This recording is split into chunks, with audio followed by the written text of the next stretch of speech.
in the three of our kind of books, there is a sort of a running theme of history, whether it is actual like history, like you're talking about, like the history of the West, or Laura, what you're talking about, how history can reverberate through generations and family history. And for the memoir that I read, which is called Aftershocks, literally kind of making this comparison between the aftershocks of an earthquake, which for the writer for Owusu, the aftershocks are coming from this pretty, for her, a deep revelation, a secret from her family that she wasn't aware of. And so what's kind of left in the rubble, I suppose, of this earthquake level revelation for her and her family. And I think that's interesting that all three of our summer reading brought us through, I would say, histories.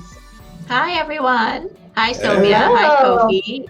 And hi, everyone. Welcome back to another season of Bookish, a casual book club. I'm Laura, and I'm here with my friends Sylvia and Kofi. Did you guys have a good summer? I did. I accomplished 2 out of the 3 books that I planned to have read. Well, that's what we're here to discuss today. All right, let's go. So, yeah, Kofi, you go. Tell us how your reading plan went over the summer. Well, it was touch and go there. I started with this book, How to Survive in a Science Fiction Universe by Charles Yu. And then I had Tom Lin's 1,000 Crimes of Ming Su. I read Charles Yu's book, and then I listened to Tom Lin's book, which was a fascinating way of reading and thinking and listening all at the same time.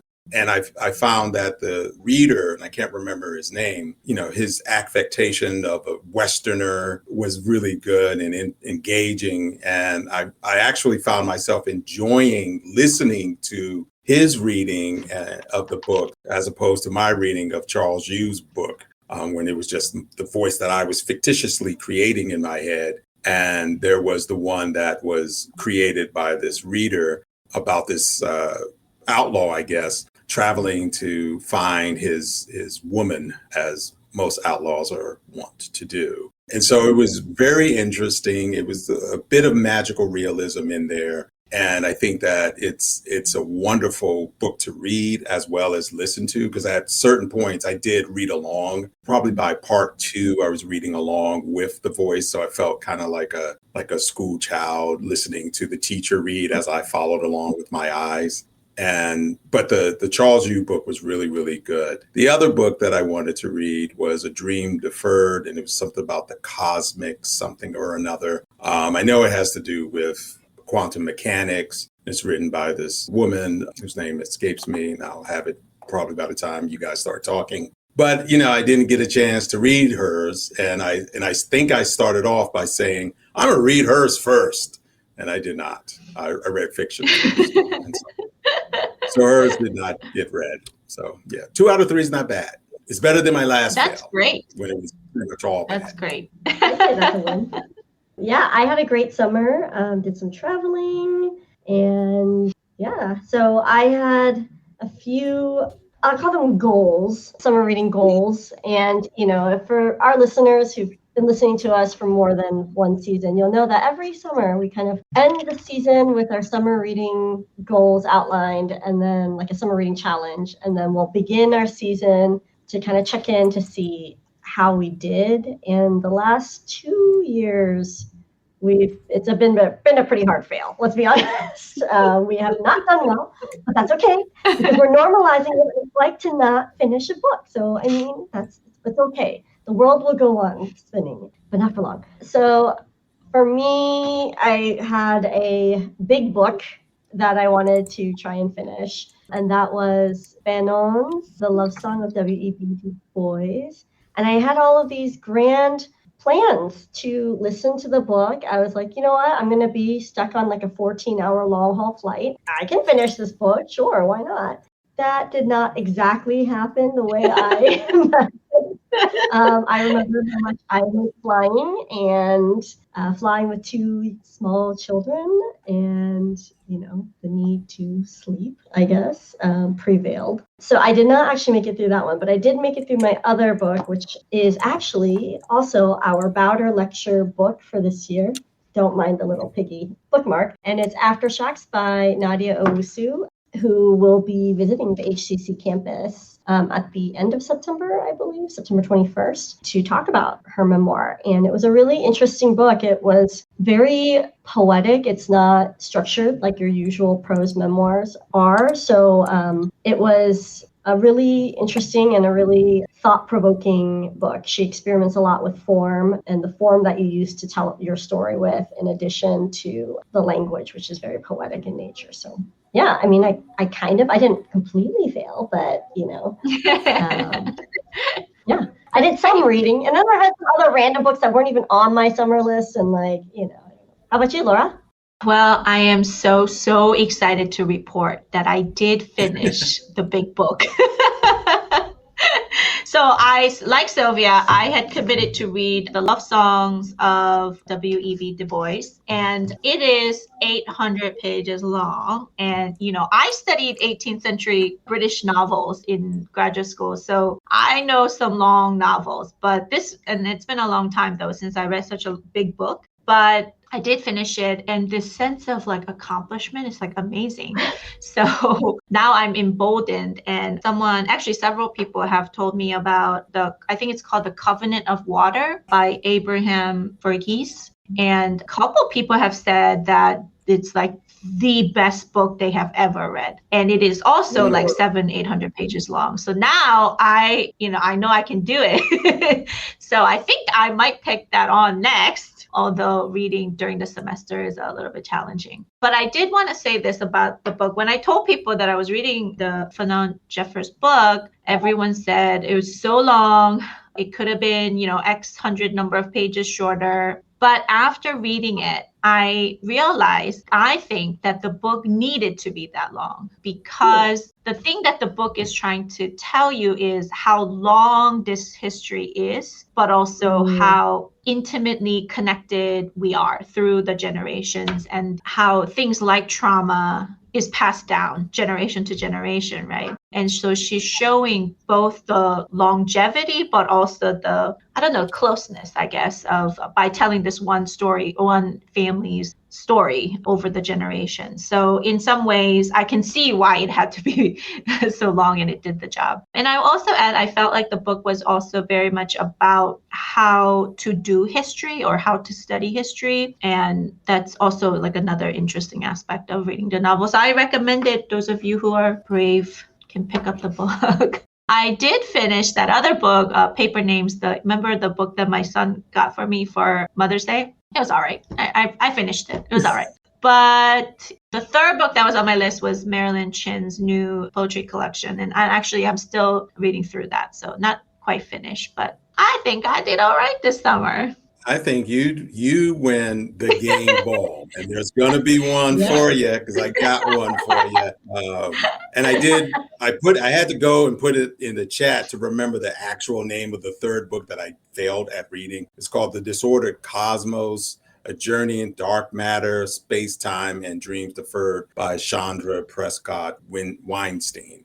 So I just wanted to shout her out. It's not that I hated your book. It's just I started doing a lot of other reading that was more job related and within my area of composition. And then unfortunately, that Tom Lin book had me going. It's a great read. You can read it without listening to it, especially if you've never read a Chinese American Western. It is definitely something different. It is unique in its delivery, its pace and tone. It's definitely not the love songs of W.E.B. Du Bois, but or the love song of Alfred Prufrock. But it is definitely a book that takes you on this journey. And there are some surprises, and I don't want to ruin it, but there's a kind of carnival-esqueness about it that you might find engaging and entertaining.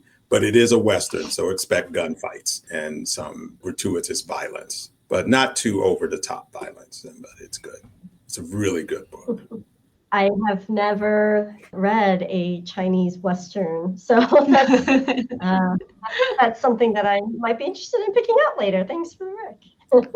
Yeah, and it's within a specific historical time period. Of course, Westerns are timely. And so, dealing with the railroad, and if you know the history of the railroad and how it was, especially across America, some of that history is there, and it's meaningful but not overly sentimentalized or even overly politicized. I would say it's just a matter of history and a matter of fact. Just like the settling of the West, it was violent, but you don't necessarily think about Chinese Americans being Westerners, and that's the thing that's kind of necessary. I mean, it seems like it shouldn't be surprising, but it is in a way. Outlaws, yes, you can see them as that. I was going to ask if you think you're going to get back to the Disordered Cosmos at some point and actually read it, or go back to that. Yeah, I will. When, I don't know.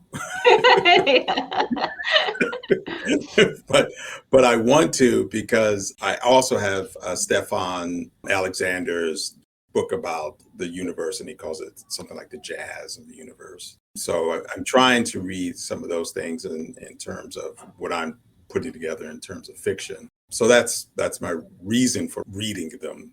Mm-hmm. Am I in a big hurry? I can't say I am. Got all these student papers to read.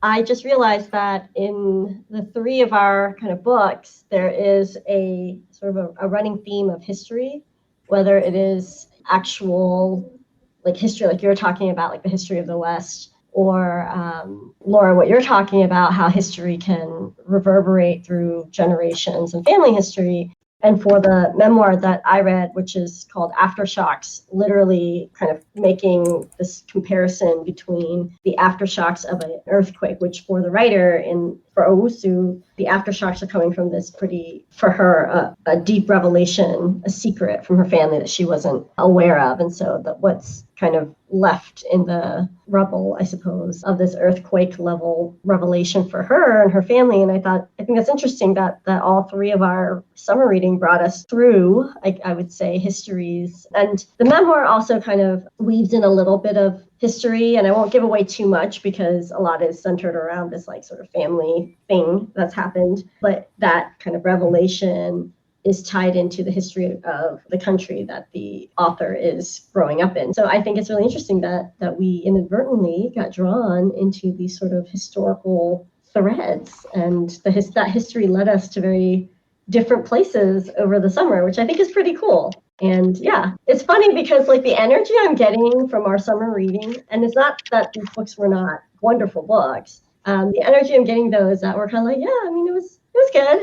But like, I feel like we've had books before where we're like, oh my gosh, this book made me really excited to read something else, I guess. And I thought that's curious, do you guys find that any of the books that you read like really ignited something? Like Laura, so it sounds like your desire now to take on the Covenant of Water is coming from this sort of feeling of accomplishment of having read the book, but not maybe necessarily the book itself. The thing is, for my book, Nadia Owusu is a gorgeous writer. I mean, her writing is lovely. It's not that the writing is not wonderful. The caliber of writing is quite high. Honorary Fenton Jeffers is also well known for her skill at writing. Charles Yu, we've read his stuff, a huge fan of his style. But I don't know. I feel like maybe the energy feels subdued. Maybe that's just me. Maybe I haven't had my afternoon coffee. I feel subdued only in that, like, because I read this 800-page book, I'm like done. Meaning like I'm off the hook like for the rest of the year or something. Like, hey, I already did I front-loaded my reading in the summer. But I was saying I actually do want to take on the Covenant of Water because I know now I can read a long book. And I think like the last time I read a book like that was The Historian. I forget her last name. There's a vampire novel. And since then, I really enjoy short little books, like just start it, finish it, right? And it gives me a sense of accomplishment. But I'm thinking maybe I do enjoy the longer works. It's a very different reading experience. And To be honest, I read most of it or more than half of this book at the beach, and it was one of the worst beach vacations ever. And the only saving grace, so many things went wrong. Like everybody got sick, nobody slept, things were horrible. Only saving grace was that I had time to finish this book. So it's especially special for me, this book, because it saved me from a complete disaster of a vacation. Yeah. Yeah, I would say that if there is a level of being subdued, it is because I was reading really three different types of books. I didn't have a good way of situating them. So I went with Tom Lynn's because it was such a unique type of book that I hadn't experienced. And because I've read Charles Hughes's work before, and I know he dabbles in speculative fiction, I kind of had a sense of that. And so I knew what I was reading. And even though he has elements of family history and family trauma as well, it was situated within the speculative universe, right? Whereas Tom Lynn's book was, like I said, there are bits of the magical realism here and there, but it's set in a place from, the upper Salt Lake City area going down through California and moving sort of more or less Midwest into Reno and whatnot. It was just a different experience hearing the voice as I was listening to the book being read, as well as, reading along with the book and just really appreciating the journey of Ming-Su. And he does have 1,000 crimes. That's true. That's a lot of times. So, in a year. And so, it was just, and then when I looked at Prescott Weinstein's book, it just didn't really fit the journey anymore. It was very different. And the jazz of physics, that's what Stefan Alexander's book's called. That too is just, it just felt outside of what I was doing. And maybe had I started with the disordered cosmos, I might have had a different way of looking at things, but I didn't. Can you distinguish for our listeners how you would define speculative fiction, the unique characteristics of that versus magical realism? Because I feel like some of our listeners might be more familiar with the concept of magical realism, but I feel like speculative fiction and speculative nonfiction even they're not new, but I feel like more people are paying attention to it these days. At least that's what I gather from like the algorithm on my advertisements. I guess the way Neil Gaiman described it in the introduction to, I think, the 30th anniversary or 40th or 50th anniversary of Fahrenheit 457 or something like that, Raymond Bradbury's book, was that, speculative fiction is really asking what would happen if, or what should happen when this occurs. And so in its whole entirety, it's a speculation. So what Charles Yu is doing is making these characters survive in a science fictional universe. So he's speculating on how they would go about existing, a father, son, a mother, and an imaginary or real dog. Whereas with Tom Lynn, there are parts in the book where he's a part of a carnival. One of the people are shapeshifters, and so it's not really speculative in a sense as it is. There's some magic that's happening. There's a boy who cannot speak and cannot necessarily hear, but he can talk telepathically in everyone's head. Mm-hmm. So there's that sort of element. And there's this woman who cannot be burned. So she sets herself on fire. And so, but all of these things are symbolic of something else. Whereas I think with speculative fiction, it is positing a kind of reality that one might believe could be without really evidence of it. So I don't know if I made it worse or better for our viewers or listeners. No, I totally agree. And I'd add, like, for me, the difference between the two really is, in like what you're talking about, the examples you gave in the Tom Lynn book, you're set in the real world very much, but there are elements of, I guess, magic, I suppose, in there, things that are not normal in that real world versus all the speculative fiction I've read. You're not necessarily in the reality or the real world as we might know it, or you might be set in like a parallel dimension or parallel universe of some sort. And I kind of like how you phrase it. You're asking like what would happen or what could happen if this. And so I think that's a really great way to describe it. And I figure our readers might be interested in dabbling in a little bit of both. Maybe we should do a whole session on that, a whole episode. I feel like it would be fun to look at speculative works, fiction and nonfiction. Yeah. I'm really interested in speculative nonfiction as kind of almost a new like sort of subgenre of nonfiction that folks are experimenting in, because nonfiction it's almost like how does that work in nonfiction, but it really talks about the reliability of memory and asks the same questions about one's own story and episodes in one's own life, I suppose. So it's creative nonfiction, but maybe that's a book type for, and I'm trying to remember the name. I was just talking about this with somebody. I can't remember the name of the author that we were talking about, but yeah, maybe that's a read for next time. Sounds good. Yeah, and the book was called Bradbury's book is Fahrenheit 451. 451. I was thinking about Heinz 57 sauce. Are you hungry, Kofi?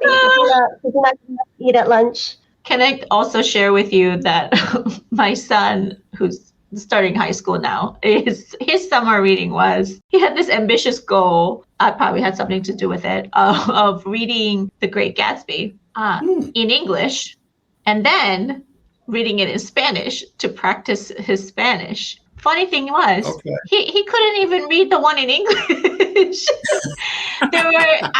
I didn't realize the language in that book is just, it's a little different, right, than what he might read that are written now. I don't know. He's like, I don't even know what these words mean in English. And then after he read it, he finished the book. He really was like, no, this is not it.